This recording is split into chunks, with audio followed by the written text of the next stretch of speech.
The S&P 500 and the Nasdaq ended lower on Monday, as Nvidia and other chipmakers sold off after surging popularity of a low-cost Chinese artificial intelligence model raised investor worries about the outlooks for current AI leaders in the United States. Chinese startup DeepSeek rolled out a free assistant it says uses cheaper chips and less data, raising questions about investor expectations that AI will drive demand along a supply chain from chip makers to data centers. Nvidia plunged about 17%, shaving nearly $600 billion off its market valuation, while an index of semiconductor stocks had its biggest single-day percentage decline since March 2020. But the Dow actually rose about 0.2%, while the S&P 500 dropped about 1.5% and the Nasdaq fell 3%. Despite the big moves in the red for some stocks,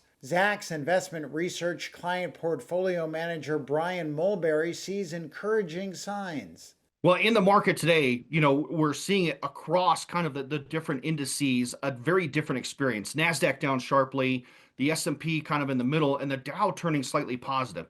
If I pivot that and talk about just growth and value, growth down sharply, but value is actually up over 1% on the day, in particular, large cap value. What does that mean? Investors are coming back to, I think, a little bit more common sense valuations, but also very strong, very healthy balance sheets. Other stocks on the move included AT&T, which jumped 6% to a 3.5-year high after its fourth quarter wireless subscriber growth surpassed expectations. And shares of Ralph Lauren slipped 3% after brokerage Raymond James cut its rating to market perform, citing the huge rally in the stock, which surged 60% last year and has gained another 11% so far in 2025.